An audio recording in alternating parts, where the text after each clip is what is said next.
Welcome to Friday Friends, RI Elder Info's weekly look at the organizations and individuals providing resources for Rhode Island seniors, caregivers, and professionals.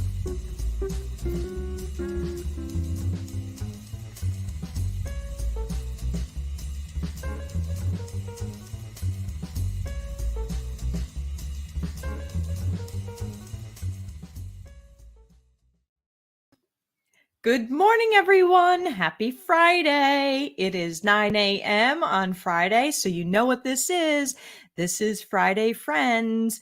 You know, every Friday at 9 a.m., me, Deb Burton, the Executive Director of RI Elder Info and creator of RIElderInfo.com, comes on here to share with you organizations and people who are doing amazing work and have amazing information that you or someone you know cares about. And for the month of June, we have been using all of our Friday Friends to raise awareness about different ways to prevent elder abuse or to raise awareness that it exists, because it is something that we are all at risk for as we age. And we want to stay safe ourselves, as well as make sure those friends and family that are in the community stay safe. So really glad to have you join me here today, because the information that you get today may be something that can make a difference in someone's life that you know. So it's really important that you hit the like button and the share button and get this information out today. As I say every week, we are a nonprofit and we are dependent on our sponsors and our donors, for whom we are very grateful. And I want to give a big shout out to Oak Street Health. They're one of our amazing year-long sponsors. They provide primary care to individuals receiving Medicare in offices located in Warwick by the Christmas Tree Shop, 2 places in Providence, and another in Woonsocket, not far from Planet Fitness. Also, Aetna has joined the RI Elder Info family. They are another wonderful Medicare provider here in the state. They have some amazing programs, including some stuff on YouTube regarding music therapy that is absolutely fascinating. So I encourage you to check that out. We are super grateful to United Healthcare. I have had the privilege of making some community events at some food pantries with one of their individuals, Ernie, who is absolutely amazing and just has a wonderful heart for serving older adults. So I encourage you to also check out United Healthcare. And if you or someone you love needs assisted living, there's a wonderful little assisted living right over by Lowe's in the Rhode Island Mall area called Tamarisk Assisted Living. They really treat your loved one like family. And this, what you're seeing here, that's the magic of 321 Media, so that I can be hands-free and just concentrate on talking to my guests and having a good time and sharing that good time with you. That's 321 Media. So if you need anything like this, I encourage you to reach out to Ben. He's an amazing guy. And RIElderInfo.com, the award-winning website that we have, that is done by the Magic of England Studio. England Studio is an award-winning web design team located here in Rhode Island that can meet your web design needs anywhere in the world, really. So it is with all of their support that I am able to bring this information to you every week. And I am incredibly grateful. They really are the heart and soul of RI Elder Info. So today we are talking about intimate partner violence and the programs that are available. So some of this may make you feel uncomfortable. So I just wanted to give you a trigger warning that if you feel any emotional distress or anything, please feel free to turn off the show and seek some guidance. We will have some resources available that I will be putting up in the comments section so that you can get the help that you might need. I want everybody to feel safe, but be informed about this really important thing. So I'd like to invite this week's guest up, Miss Laurie Harris of the Intimate Partner Violence Assistance Program. How are you, Laurie? Good. How are you, Deb? Good. Very good. I'm so glad that you're able to join me this month as we raise awareness of elder abuse and intimate partner violence. These things are something that are not often comfortable to talk about. Can you tell us more about the IPV program at the VA? Sure. So the IPV program at the VA was developed, and the mission at the VA is they wanted to implement a comprehensive person-centered, recovery-oriented assistance program for veterans, their families, and caregivers, as well as VHA employees who may use or experience intimate partner violence. The vision at the VA is that the hope is that veterans, the families, caregivers who receive care at the VA, and also the VHA employees will not experience or use intimate partner violence or, any kind of violence or abuse, and will be free from the negative consequences resulting from such violence. What is considered intimate partner violence? Like we hear about like wife beating. But what is intimate partner violence? Is it just between spouses?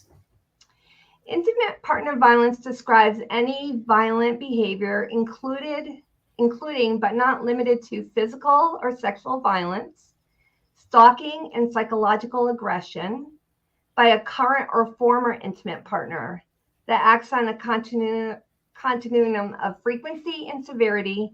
It ranges from maybe it's one episode that might or might not have lasting impact to chronic issues, or several episodes over a period of years. It can be heterosexual or in same-sex relationships, and it does not require sexual intimacy or cohabitation. But they are individuals that were, involved in some type of relationship, intimate relationship, whether it's current or past. Okay, so it doesn't have to be someone who's necessarily your sexual partner, but it could be someone that you live with, and someone that you're close to. Interesting that IPV is also considered IPV if it is your former partner, like the ex-girlfriend or the ex-boyfriend or ex-spouse. Right. And that's why they call it intimate partner violence, is because that's somewhere in your lifetime you had that type of relationship that involved the intimacy of two people. Yep. And so what's the difference in the terminology of domestic violence and elder abuse? So domestic violence involves anything including child abuse, elder abuse, or other types of interpersonal violence. They don't have to have any intimacy or like an intimate relationship. Elder abuse is considered harm of an older adult by another person or entity that occurs in any setting, either in a relationship where there is an expectation of trust, or when an older person is targeted based on their age or disability. So it really is something that a couple may have engaged in domestic violence for a long time. Mm-hmm. And then does that go away as people age? If there's a couple who is violent, or if there is an individual who is violent in a relationship, or is abusive in a relationship, does that go away? Not necessarily. People don't age out of behaviors. In order to change behaviors, the hope is that they would engage in some type of problem-solving communication program to help them develop better skills. But just because a person's getting older doesn't mean that their behaviors or language change over time. Okay. And how often is intimate partner violence? What's the incident rate of that in elders? Right now, they are saying approximately 1 in 10 Americans age 60 plus have experienced some type of IPV or elder abuse. Mm-hmm. So 1 in 10, when you think about that, think about like your 5 favorite couples that you know. Like one of them is in an unsafe situation or at some point has been a victim. Right. They're saying that there was one study from 2002 to 2016 where they had stated that 643,000 older adults were treated in the emergency department for non-fatal assaults. Wow. And over 19,000 homicides occurred. So it's very large numbers. Wow. And when you think about the impact of elder abuse, of course there's the impact to the individual, but the amount of health care that one may require because they're abused when they're older is significantly greater. Sometimes when we get older, our bones become more fragile, our skin becomes more fragile. And you might have been able to sustain falling backwards when somebody pushed you when you were in your 20s, but not so much when you're in your 80s. Right. Now, And the go abuse ahead. doesn't just, I'm sorry. No, go ahead. The abuse doesn't just end with like physical. So there's emotional, mental health issues that is related to it, the physical health, like what you're talking about. But there's also social economic issues that are related to it, like housing, people's finances, their family units are very much disrupted and changed. So the cost goes far beyond just the medical aspect of intimate partner violence or / domestic violence, elder abuse. The cost is high. Yeah, very. Now, for many people who are watching, hopefully everybody watching, it was aware of our Calling All Veterans Day event that took place last Saturday, and you are with the VA hospital. Is intimate partner violence more common among veterans, or are they more often victims? Is there any differences when it comes to intimate partner violence and veterans? Yeah, so in the veteran population, right now in the general population, they state that 1 in 3 women and 1 in 4 men will experience some form of intimate partner violence throughout their lifetime. For veterans, they're stating veterans may be twice as likely to experience IPV. So that would be 2 in 3 women and 2 in 4 men. So Wow. significantly higher. Yeah, absolutely. And that is when they say experience, that means more along the lines of victim of intimate partner violence versus being the abuser. It's a combination of both. They're twice as likely to experience IPV. I don't know exact numbers as far as being the perpetrator or the user of the IPV behaviors, but that Mhm. is probably also higher than in the general population. And there's many factors that kind of relate to that. So a lot of the veterans might have maybe the deployed combat veterans, so they come back, they might have post-traumatic stress disorder. There's a lot of military and family life stressors that go on due to deployment, separation, isolation. There may be some mental health concerns or alcohol and drug use. There's loss of trust and moral distress related to experiences they had due to the combat deployments in support of protecting, the United States and all of us. There's some issues related to increased anger and decreased frustration tolerance is also an issue that they face sometimes. This doesn't mean all of veterans who deploy are faced with these things, but they are more apt to have, the complexity of some of these issues involved within their life and their experiences.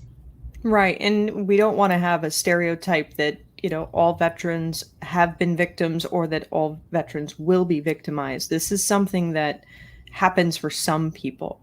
Um, Exactly. Now, we often think of the the man being the perpetrator and the woman being the victim in our standard um, stereotyped relationships that many people think of. Can can men be victims of domestic violence? Yeah, they're kind of like the silent victims in domestic violence or IPV because, like you said, there is a stereotype that the men are the perpetrators and not necessarily the victims. But there is information out there that about 1 in 25 men have been injured by an intimate partner, and 5.1 million men in the United States have been stalked in their lifetime. Wow. It's interesting that there are a lot of awareness campaigns directed at women that if he demands your password to your phone and all your social media accounts, and if he wants access to your bank accounts, that, these are some things that could be red flags. But when it's a man, if she wants access to your social media accounts and your bank accounts and your phone, and she freaks out because you have a text from, I don't know, your neighbor Sally next door, or your your neighbor Mike next door. Um, that can be intimate partner violence too. Yeah, and there's been studies and there's different things out there showing some studies of where they set up as the man being the victim and the female being the perpetrator. And a lot of times people walk by because they feel like the men should be quote unquote like stronger, or they're bigger, more able to handle that situation. And when you reverse the role, more people will stop and intervene on the woman's behalf where they will walk by on a man's behalf. Yeah. Yeah. When you see that woman flipping out, smacking somebody, I don't care who you are and what your relationship is, smacking somebody's not okay. Right. Bullying people, not okay. What are some of the types of abuse that can occur in an intimate partner violent situation? So the types of abuse would include physical, like we talked before, and that would be considered intentional use or physical force to cause harm to somebody, Mm-hmm. whether that's hitting, kicking, punching, pinching, any type of physical use of force. There's also sexual, so forced sexual interaction, including penetration, unwanted contact, or non contact acts such as harassment. Um, Keeping someone's I would birth also control say, from them. oh, yeah, I wouldn't have thought of that. But the other part that falls under sexual, unwanted pictures. Exactly. And Yeah. that falls under a lot of the technological things today, with Facebook and Twitter and YouTube and all that, and people taking pictures and putting them out there. That's, would be considered illegal, but it's hard to get them off afterwards. Right. Once it's That's a out lot there, of it's out there. damage. Yeah. And Yeah. with that, there's emotional and psychological abuse, and that could fall underneath that too, the pictures and stuff. So it's verbal or nonverbal behaviors causing mental pain, fear, or distrust. And then we have neglect and abandonment, like failure to meet basic needs, providing food, water, shelter, clothing, ensuring that people have their hygiene met and proper medical care, even dental care, or leaving a dependent adult alone without planning for their care. So that's almost like that's an abandonment. They're not able to care for themselves, and someone just leaves them there for the whole day. There's financial abuse also, which is illegally or improperly using an elder's money, benefits, or belongings, property, or assets for their benefit of yourself or someone else other than the adult who is the owner, who has ownership of that stuff. So there's several different types of abuse. Yeah, it's interesting. We've seen through COVID, it's just wildly skyrocketing romance scams and perpetrated online or in person, where you know the person says, "Oh, I love you. I just need some cash because my computer broke, my car broke, this broke, that broke," and they're just bleeding money out of people. And not it. We often think of it being like one big hit, like one check for $10,000.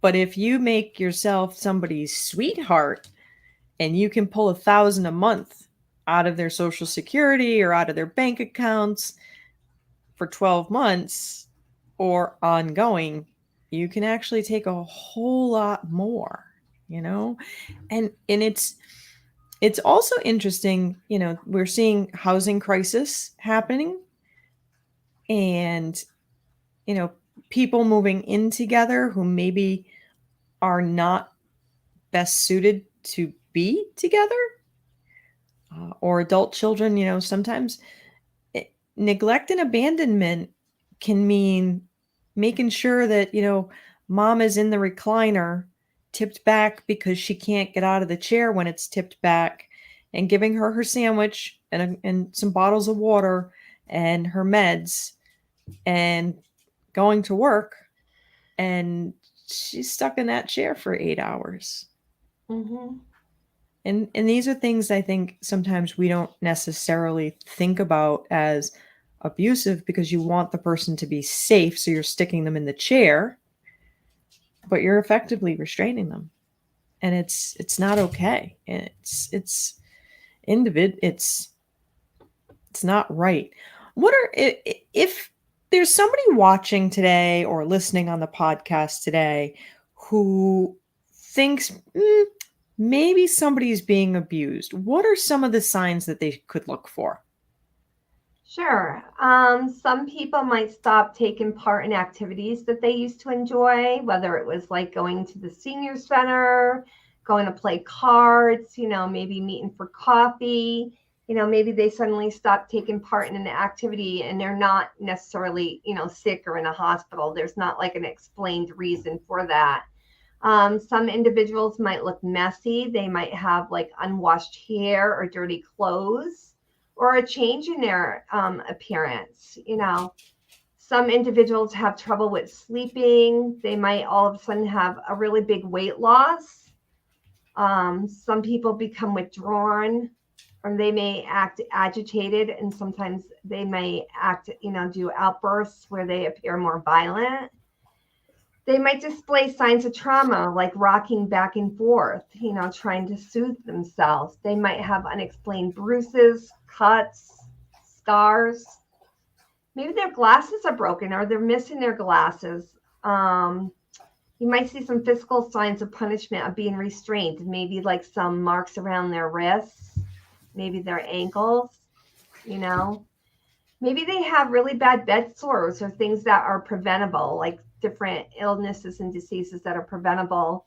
They might lack some of the medical things they need. They might not have a cane or dentures or a hearing aid. Maybe they don't have the medications that they need to help, manage whether it's diabetes or high blood pressure or things like that. Some people might end up with evictions for unpaid rent, or foreclosure on their mortgage, looking at a home eviction because their mortgage hasn't been being paid or their taxes haven't been being paid. They might have hazardous or unsafe and unclean living conditions. So the individual who they're living with is not providing appropriate care and keeping the house up to standards. And they might display signs of insufficient care or have unpaid bills despite of having adequate resources, financial resources to take care of that. And it's interesting because some of these signs of abuse are things that fall under the category of abuse, but it's also things that an individual can do to themselves. And it falls under the category of self-neglect. Right. So if you or your loved one is living in squalor and not working on trying to get the home repairs needed, or to get the garbage out of the house, or you're not eating properly, or you're not getting the medication or the food that you need, it's also a form of, it falls into the category of abuse, but it's actually self-neglect. Mm-hmm. And that's one of those things, it has to be called in. I think, too often we might see that individual in our neighborhood where, the roof on the house is highly questionable. The grass isn't mowed. There's like cars just broken down in the front lawn. And we're like, he chooses to live like that, or she chooses to live like that, and kind of turn a blind eye. But there's help out there for people, and it's got to get called in. Like, it's amazing. Right. I think sometimes people are afraid to intervene, for fear of being called the nosy neighbor or something. But we don't ever really know what's happening. We don't live in the home. We're not a part of it. So when we see things like that and we're not sure, or we specifically see major changes like that, it's good to call in because then someone could go out and investigate and ask questions and provide resources and things to the individual should it be not be a domestic violence or intimate partner violence situation. But there's a lot of different resources available to our elderly population that people are not aware of. So just stepping in and being a good neighbor, supportive, interested neighbor, it could be helping someone in a lot of ways that you may not ever even know. Right. And sometimes it's, for some individuals, it's a matter of getting access. I mean, we don't have yellow pages anymore. So if you get a tree that falls in your front yard and the town says you got to clean it up, well, if you have a mobility impairment, you're not going to go out and cut up a tree, but you also don't have a telephone book and might not know Google to find a tree service. So now you're really kind of stuck. Whereas if we were working as a community, we could say, oh, Mr. Smith, like, we neighbors are all going to work together to get this, or we're going to help you find a tree service, or like those kinds of things. Sometimes intimate partner violence escalates, and it can escalate for a lot of different reasons. And I know one of the reasons is caregiver burnout, caregiver stress, and caring for older adults who may have mental health issues or substance use disorder issues. What are some of the other risk factors for IPV? So, as you said, risk factors also include like suicide and homicide. So about 72% of all murder suicides involve an intimate partner. That's a pretty significant number. So you think 72% of all murder suicides involve an intimate partner. A lot of times people are shocked and don't recognize or realize that there were situations going on, If I can't have you, no one will. 94% of victims of murder suicides are female. It's a significant number, 94%. And then 1 in 4 women and 1 in 7 men have been victims of severe physical violence by an intimate partner in their lifetime. So you think 1 in 4 women and 1 in 7 men. Wow. So if you think about your golf buddies, when you're going out for a round of golf, 1 in 7. If you've got two sets of 4 going out, like, somebody there has been a victim. What can you do to, like, kind of be more protected? Are there protective factors? There are. Having strong personal relationships is equitable to powerful protection. So the stronger relationships, the more relationships that you have, the more protection they're saying that you would have. The risk of suicide behavior increases when people suffer from relationship conflict, loss, or discord.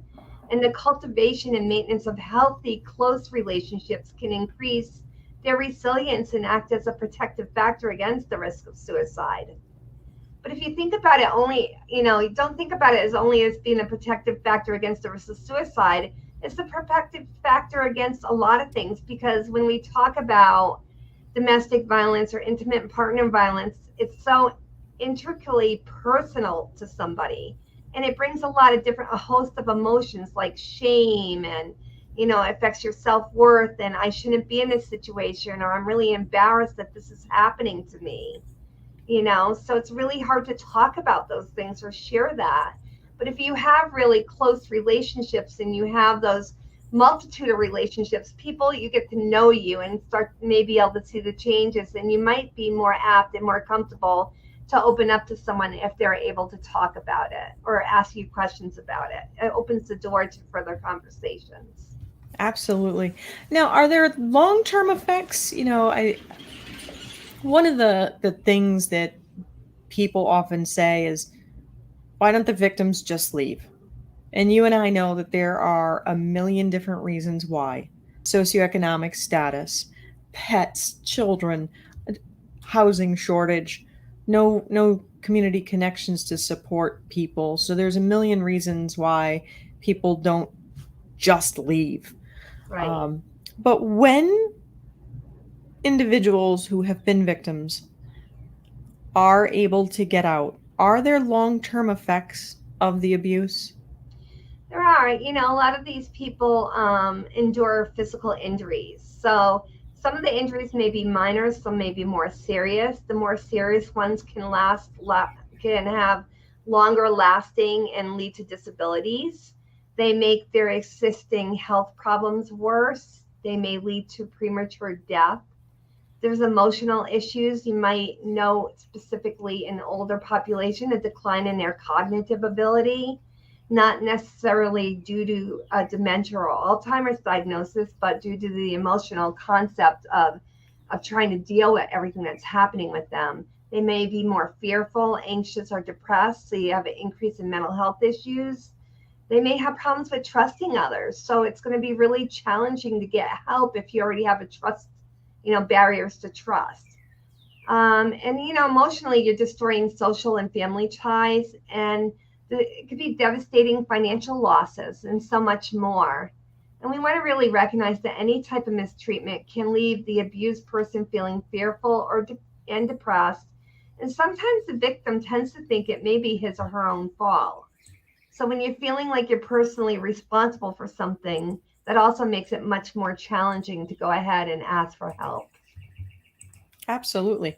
And so, what else can older adults do to stay safe? Well, Deb, thank you. And you're having this podcast today to educate seniors, professionals, caregivers, and the public about abuse.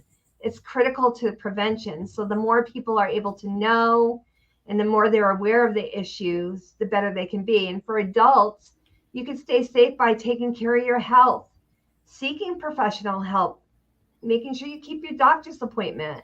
If you need any drug, alcohol, mental health issue, you have any drug, alcohol, and mental health issues, get help for those. Ask your family members, talk to your providers.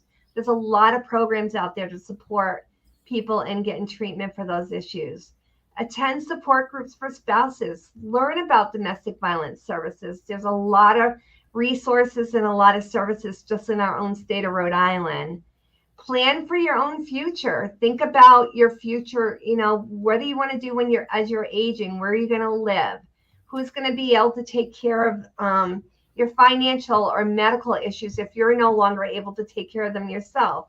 Get a power of attorney, make a living will, address your healthcare decisions. Make sure you talk to people about what those decisions are and what you really want. It helps avoid confusion and conflict in family members later on when, something emergent comes up and you all of a sudden are faced with this life and death situation and you have to make a decision and you have 5 people in a room that all have different ideas about what they think you want. Oh, that's like the healthcare practitioner's worst nightmare right there. Right. Pre-planning is really important. And, if you need help, seek independent advice from someone you trust before signing any documents. Don't sign things that you're not clear about, that you don't understand, and don't sign in a rush or in any haste. If something needs to be signed immediately like that, that would even be a bigger sign for me to say, nope, I need to step back. I need someone else to look at this. I'm not going to sign anything just because you're saying it has to be done now. Exactly. There's nothing that is usually ever that urgent. And if someone is making you sign something by withholding something else, for example, Dad, if you don't sign the house over to me, you'll never see the grandkids again. That's abuse. Exactly. And that's using, emotional power over somebody, and that's not okay. Absolutely. And the more active you're able to stay in your community and stay connected with family and friends, it helps decrease social isolation. And, people who are better connected are less apt to have long-term experiences or issues related to elder abuse. The more isolated you are, the higher the increased chance of you engaging or being, involved in some type of abuse is, the cost goes up higher. The chances of it happening are higher. Absolutely. And I think it's really important for people to understand the rights that we have in our home are the same rights that we have in long-term care. So we have the right to meet with people. We have the right to handle our own money. We have the right to vote. We have the right to come and go as we please. All those different rights. That doesn't change if somebody is in a long-term care setting. So if they're in a nursing home or an assisted living facility, like, you still retain those rights. Right. And if you have any issues with it, they have the long-term care ombudsman, and the numbers should be posted and should be provided to you if you are in a nursing home. Yep. And I can tell you that's the 401-785-3340 for the long-term care ombudsman. They're there to help resolve conflicts between residents and the facility to get those things resolved. If you feel like somebody is being abused in a nursing home, you can certainly notify the Rhode Island Department of Health Facilities Regulation at 401-222-5200. And I can drop those in the chat so that people will have that, because that's really important for folks to understand. Who else? How does mandatory reporting go? Who are mandatory reporting, Laurie? Okay, so mandatory reporters are any providers, medical providers, nurses, doctors, social workers, psychologists, psychiatrists, teachers. We're all mandated reporters for child abuse and elder abuse. There's not a specific mandated reporter or law related to intimate partner violence, but if it's related to an elder involved in intimate partner violence, then that is definitely reportable as an elder abuse issue. And we want to contact the Office of Healthy Aging to file a report. In Rhode Island, that phone number is 401-462-0555. For Connecticut, it's 1-888-385-4225. And Massachusetts is 1-800-426-9009. That's awesome. We've covered a lot of information this morning, Laurie. If people maybe are aware of a veteran in need, and maybe that veteran is experiencing IPV, what is the best way for them to be able to reach you at your office over at the VA? I'm assuming you're on the Providence VA Medical Center's campus, first of all. I am. Okay. I am. And my phone number is 401-273-7100, extension 14262. Awesome. And you can help people navigate to get the help and resources they need? Right. So veterans, their caregivers, their loved ones, significant others, I could help. If someone in the community, I would give them community resources. There's a lot of different community resources out there, like Elder Care Locator, Consumer Financial Protection Bureau, the National Adult Protective Services Association, the National Center on Elder Abuse, the National Domestic Violence Hotline, the National Elder Fraud Hotline, U.S. Department of Justice. So there's a zillion different kind of resources out there for community people. And if you're in a community and you feel like that's happening, talk to your providers. Talk to your PCPs, your nurse practitioners, call your doctor's office, even your dentist's office, and people in there would know, like, at least where to refer you to. Anybody that you feel like you have trust in, reach out to them and just say, I'm concerned, I have an issue, I really would like to talk to someone. Could you point me in the right direction? That's it. And, just reach out. If you think that your loved one is involved with something that is not safe, reach out for help. You don't have to be, you can do it anonymously. That's what I'm trying to say is, you can say, yeah, I really think this new woman poking around is really after money, or this new man coming around is, really trying to intimidate and scare off the rest of the family to isolate my loved one. Like, call and report it. And people retain the right to continue to remain in unsafe situations even as they age. Right. We always talk about the individual's right to self-determination, to make their own choices. So as long as they're cognizant and aware of what they're doing, they have the right to make those choices. But I think the one thing that we really want to think about as elders, even though as we age, we're still human. We still have emotions and feelings. We still need that connection to a significant other, to family and friends. And, sometimes when you're lonely, we sometimes open ourselves up to other things that may not be quite kosher or healthy. And we want to just be aware of what we're doing. Exactly. Exactly. Laurie, you've shared a lot of information today, and I really, really appreciate you taking the time to come on Friday Friends in the month of June to help us raise awareness of elder abuse.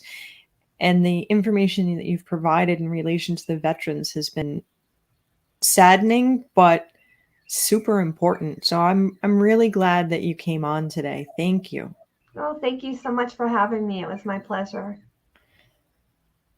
Well, everybody, we went a little long today, but the amount of information we covered is absolutely critical. I really, really hope that you have hit the like button and the share button on this one, because we as a society have to look out for each other, and protecting each other and our neighbors and our friends and our families from elder abuse is something that we are all responsible for doing. So if you suspect elder abuse, please call the Rhode Island Office of Healthy Aging at the 401-462-0555. You're watching in Connecticut, it's 888-385-4225. And in Mass, it's 1-800-426-9009. So tough conversation today, but I'm really glad that we were able to get this information out to everybody, because this is something that is super important. And it's something that is important to me personally to raise awareness about. So I look forward to seeing all of you next week. In the meantime, be well and be kind. If you liked this video, please follow us on social media and subscribe on YouTube. For more information, visit rielderinfo.com or call 401-585-0509. If you have any questions, email deb@rielderinfo.com.